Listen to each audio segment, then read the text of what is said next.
Вчера индийские СМИ сообщили о намерении Армении приобрести в Индии противотанковые комплексы третьего поколения АМОГ-3. Сегодня появилась очередная новость. Армения приобрела боевые антидроновые системы на сумму в $41 миллионов. Индийские источники не уточняют, какие именно системы были куплены для армянских вооруженных сил. Но известно, что Министерство обороны Армении проявляло интерес к системе КУАС индийской компании Zen Technologies Limited. Антидроновый комплекс этой компании включает следующие элементы. Первое. Мощный радиочастотный детектор дронов, который определяет наличие управляемого аппарата по сигналам управления и телеметрии, которыми аппарат обменивается с базовой станцией. Дрон-детектор определяет тип беспилотного аппарата, а также азимут на цель. Второе. Система видеоидентификации и отслеживания БПЛА. Эта система включается в режим поиска, поворачивая в сторону обнаруженного летящего аппарата видеокамеру высокой четкости. Видеокамера передает изображение на пульт оператора антидронового комплекса и осуществляет дальнейшее автоматическое сопровождение. Третье. Радиолокационная станция.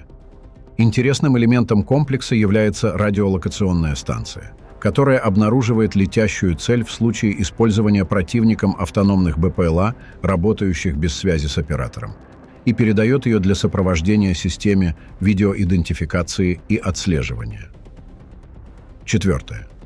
Система радиоподавления.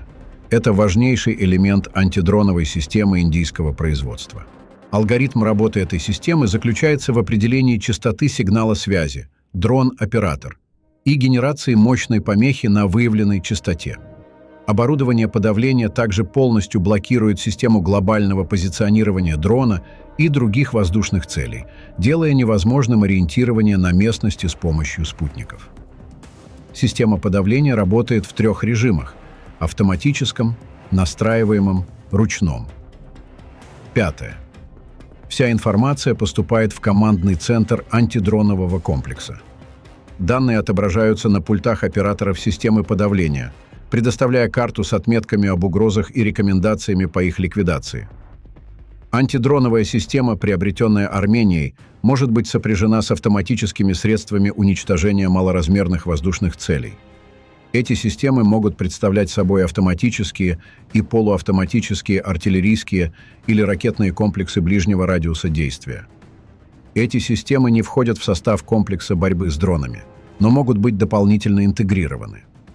Приобретение антидроновых систем компании Zen Technologies говорит о том, что командование вооруженных сил Армении серьезно относится к угрозе, исходящей от малых и сверхмалых дронов, включая аппараты ФПВ.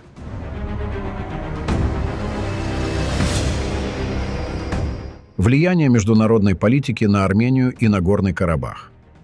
В октябре 2023 года Азербайджан установил контроль над Нагорным Карабахом, вызвав массовый исход армянского населения региона с глубокими последствиями для гуманитарной ситуации. В последующие годы премьер-министр Армении Никол Пашинян и президент Азербайджана Ильхам Алиев заключили несколько соглашений для обеспечения стабильности, включая передачу нескольких приграничных сел. Эти шаги, поддержанные мировым сообществом, направлены на укрепление региональной безопасности и улучшение условий для армянского населения, проживавшего в этом регионе.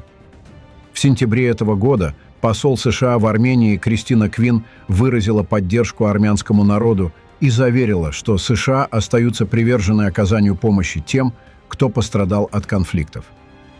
Поддержка западных стран играет важную роль в восстановлении пострадавших общин, придавая новое значение правам человека и гуманитарным ценностям в регионе. В то же время Запад и Армения продолжают сотрудничество, направленное на укрепление оборонных возможностей и устойчивость региона. Это партнерство не имеет политической предвзятости, направлено на мирное взаимодействие и обеспечение безопасности в приграничных зонах, что способствует стабильности. Историк Джон Эванс отмечает, что сложные взаимоотношения Армении и Азербайджана требуют поддержки мирового сообщества для преодоления прошлого конфликта и достижения долгосрочного мира. Эванс также подчеркивает важность гуманитарных ценностей в обеспечении прав и благополучия армянской общины.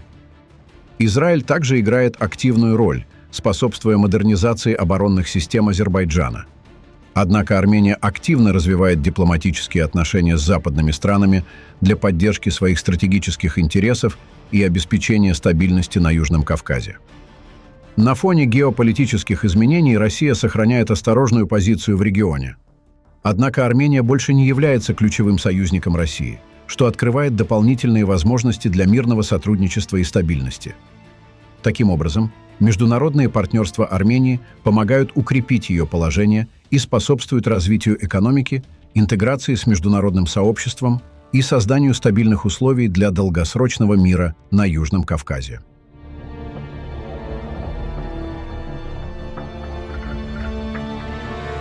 В тени войны Армения пытается сделать свою экономику незаменимой. В начале октября Армения приняла Всемирный конгресс по инновациям и технологиям, укрепляя свою репутацию как технологического центра. На фоне нестабильности в регионе страна развивает сотрудничество с международными корпорациями и предлагает налоговые льготы, чтобы привлечь мировые компании, такие как Amazon и Nvidia. Российская агрессия в Украине привела к приезду тысяч специалистов в Армению, поддерживая экономический рост. Однако Армения теряет доверие к России из-за ее пассивности в конфликте с Азербайджаном и растущей нестабильности в Нагорном Карабахе, где миротворцы Российской Федерации не смогли предотвратить изгнание армян. В 2023 году Азербайджан захватил Карабах, вынудив более 100 тысяч армян покинуть свои дома. На фоне отсутствия поддержки Армения расширяет сотрудничество с ЕС, Индией и США, диверсифицируя свои оборонные связи и сокращая закупки российского оружия. Сотрудничество с ЕС углубляется в рамках нового повестки дня, что открывает больше возможностей для торговли и инвестиций. Тем временем Кремль обеспокоен западной ориентацией Армении.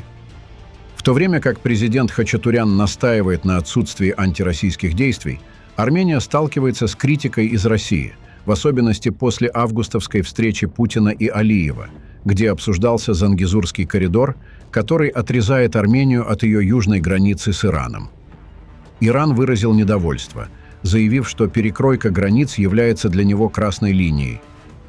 Ереван теперь балансирует между Востоком и Западом, пытаясь не спровоцировать конфликт с Россией, но создавая связи, чтобы сделать свою экономику важной для мира. Пишите свое мнение в комментариях и подписывайтесь на наш канал, чтобы не пропустить самые важные и актуальные новости мира и Южного Кавказа.